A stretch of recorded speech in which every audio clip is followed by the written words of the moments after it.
Israeli troops ramp up their ground raids in Gaza this Friday night. The airstrikes, how communications being cut off, and the dread of what's next. An excruciating loss. I started making some calls. Nobody answered. One Calgary man's pain and agony of losing loved ones in Gaza. Tense times. What's the next thing that's going to happen? The small communities on alert as police try to track down a suspected mass murderer. And identity under scrutiny. The report challenging singer Buffy Sainte-Marie's Indigenous roots.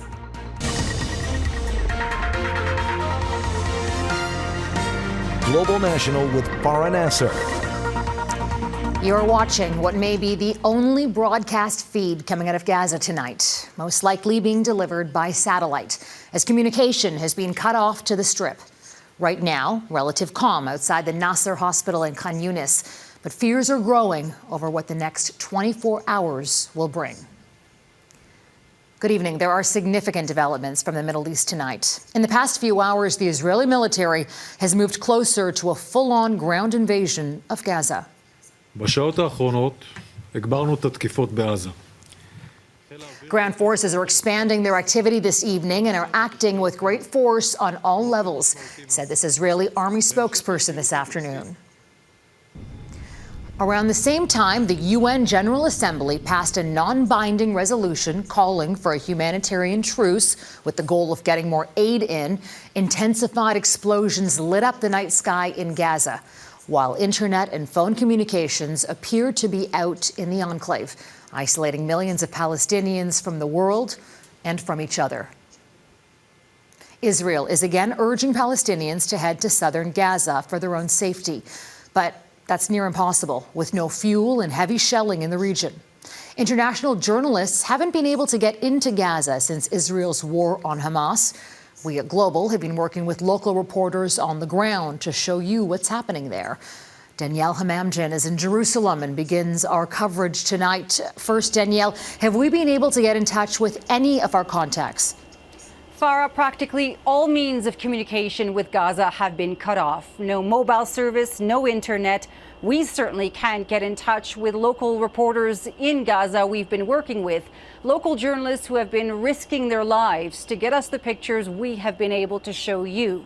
Now, during the past few nights, there were heavy bombardments on Gaza, on the territory. But tonight, there are a barrage of rockets falling, with Israel announcing ground operations are expanding. Is this a full ground invasion? The next 24 hours will give us the answer. In a briefing, an IDF spokesperson said residents of Gaza City should look for safer conditions because attacks would persist. But over and over again, we hear Gazans say, nowhere is safe.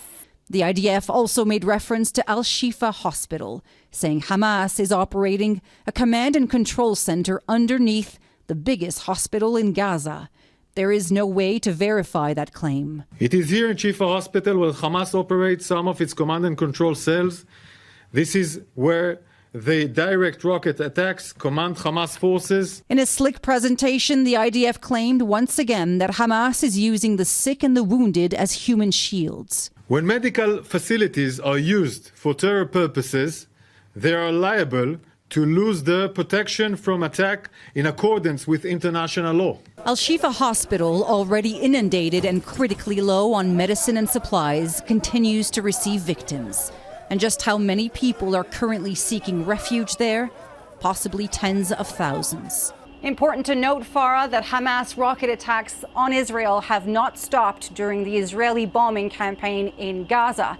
When a Hamas rocket hit a 4-story apartment building in Tel Aviv today, Israeli authorities say 4 people were injured. Farah.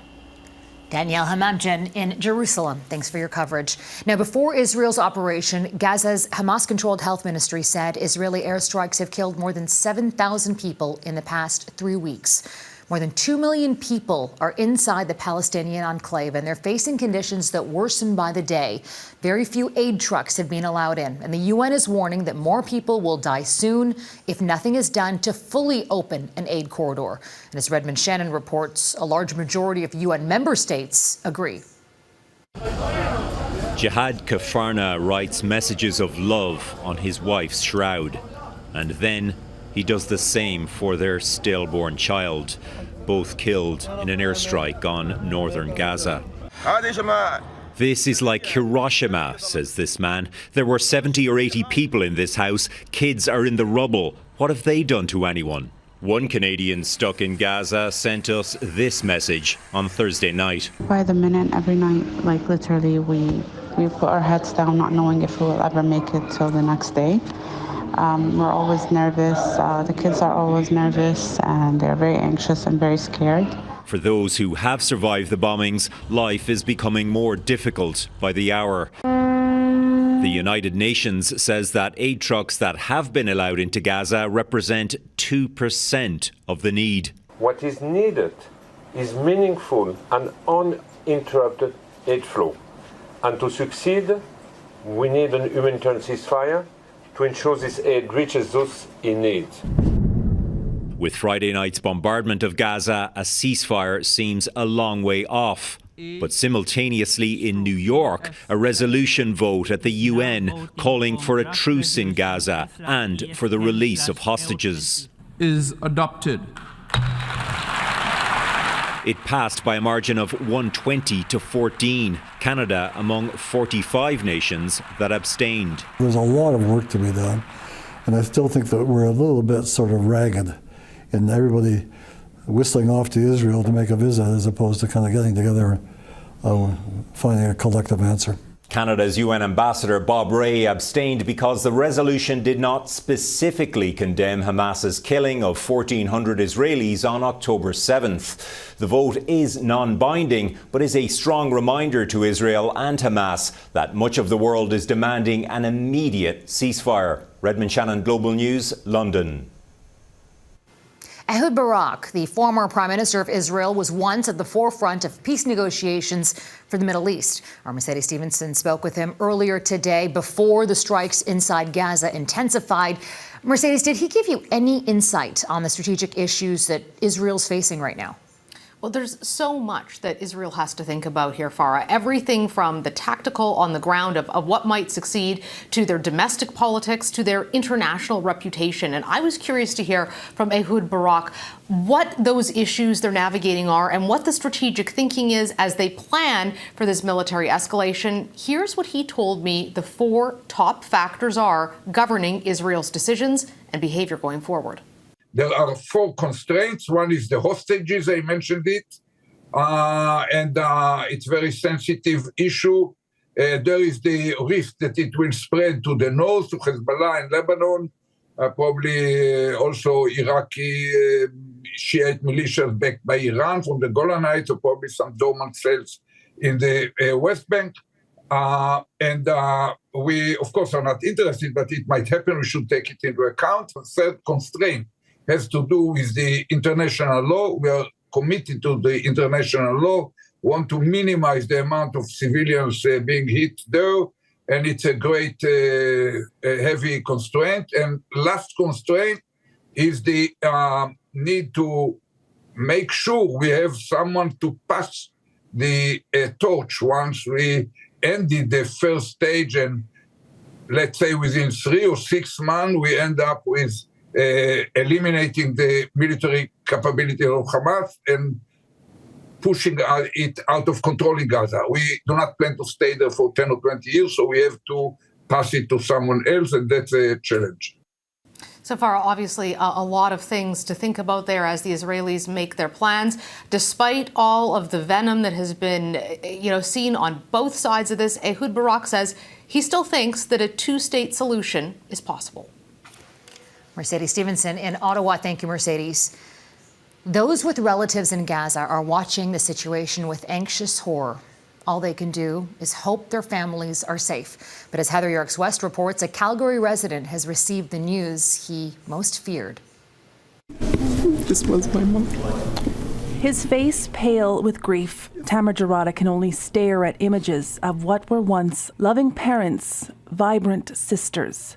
All of them suddenly gone. I saw the breaking news on Telegram, and I started making some calls. Nobody answered. For weeks, from his living room in Calgary, Jarada and his wife watched with horror as Gaza was blanketed with bombs. There had been fear then, but also hope, until he confirmed what he'd seen on Telegram. I was able to get in touch with one of my relatives. He pulled my dad from under the rubble. Nasser Jarada was 67. His wife, Nima, Tamer's beloved mother, just 54.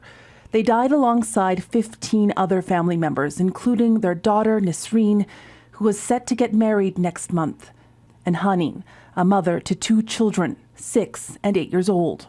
The building where my family was in had 35 apartments, where each apartment had about 20 people. So you do the math. It was a massacre. Jarada had to use landmarks to recognize what was once his family's home on Telegram. Witnesses say a series of blasts around 5 o'clock brought the building down. There were no emergency workers or special equipment to assist survivors. Friends and family could only help by hand, freeing both the living and the dead. We feel that we were let down by the international community. People are dying every second in Gaza. But as Jarada moves through his own blistering sadness, he knows so many other Gazan families are grieving too. Heather Yourex-West, Global News. On the run for a second day. Coming up, where police in Maine are focusing their search for an accused killer.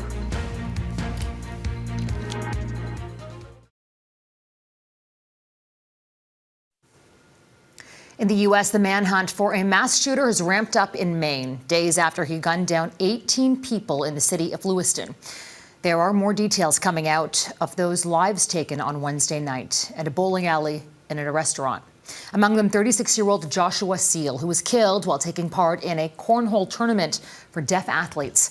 A father of 4, he was a sign language interpreter for COVID-19 government briefings. His wife, Emily, talked about her grief through sign language. I'm still processing. It still doesn't feel real. The other victims and their families we're going to be connected forever about this trauma, and we'll be able to support each other in that. In the meantime, search efforts are expanding for the suspect, Robert Card. Police now scouring for the 40-year-old Army reservist by air, land, and water, all while tensions grip Lewiston and the surrounding communities. Our Jackson Prosco joins us now from Lewiston. Jackson, where does the manhunt stand right now? Well, Farah, police just gave an update, and they admit they have no firm leads as they search for the suspect. They're putting out more information about his physical characteristics, as they also release more information about the victims. They've identified all 18 of them. The youngest is a 14-year-old boy.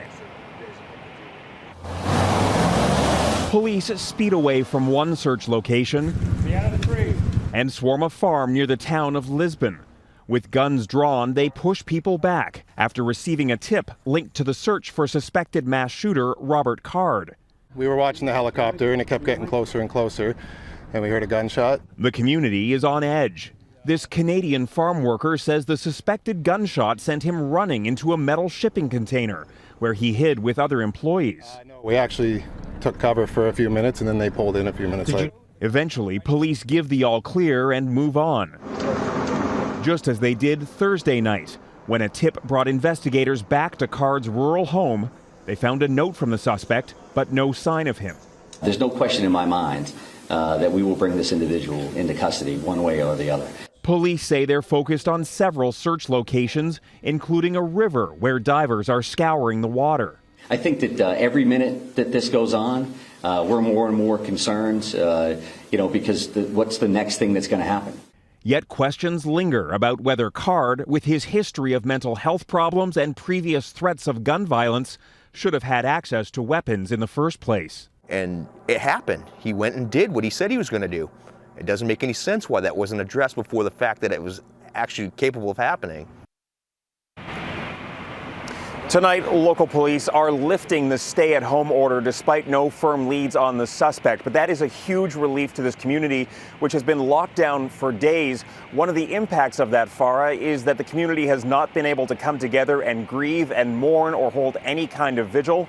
Local organizers tell us that Sunday night they are planning a community rally to come together and try and bring things together after this awful tragedy. The Trudeau government's decision to put a 3-year pause on the federal fuel surcharge for home heating oil is provoking political backlash. The Conservative opposition is accusing the Liberals of trying to save plummeting support in Atlantic Canada, while some premiers outside that region are asking why their residents aren't getting a tax break. David Akin reports.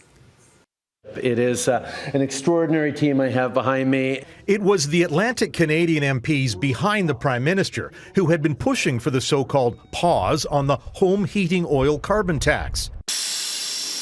Nearly 1 in 3 Atlantic Canadians use oil to heat their homes, and multiple polls have shown that that carbon tax was putting their political fortunes in peril. Opposition leader Pierre Poilievre, who was in Atlantic Canada himself this week, said the Prime Minister was abandoning his core climate policy because of those plunging polls. Justin Trudeau is in total panic mode. But the PM dismissed the idea. Political pressure forced the tax pause. We are doubling down on our fight against climate change and keeping true to the principles that we are supporting Canadians while we fight climate change. Poilievre wasn't buying it. He's making political calculations. This is not about environmental science, it's about political science. The decision to cut taxes on home heating oil also provoked strong reaction outside Atlantic Canada, where natural gas is most commonly used to heat homes. On social media, Alberta's Danielle Smith said, "I am frankly disturbed that the same break will not be extended to Albertans and those from Saskatchewan and elsewhere in Canada who heat their homes with natural gas." Similar comments were made by Saskatchewan's Scott Moe and Ontario's Doug Ford. Environmental advocates expressed disappointment with the pause. They have long argued that raising the price of carbon is the most efficient way to reduce greenhouse gas emissions. And they worry that the Trudeau government's decision to back off that principle for political reasons or whatever will make it more difficult for Canada to meet its climate change commitments. Farah. David Akin in Ottawa. Thanks, David. And while Taylor Swift seems to be just about everywhere these days, you might not expect to see her face on a giant pumpkin. But that's what Ohio-based artist Jeanette Perrost created. She painted this 180-kilogram or nearly 400-pound pumpkin to look like the megastar. It's been dubbed Taylor Swiftkin. That's Global National for Friday night. Good night.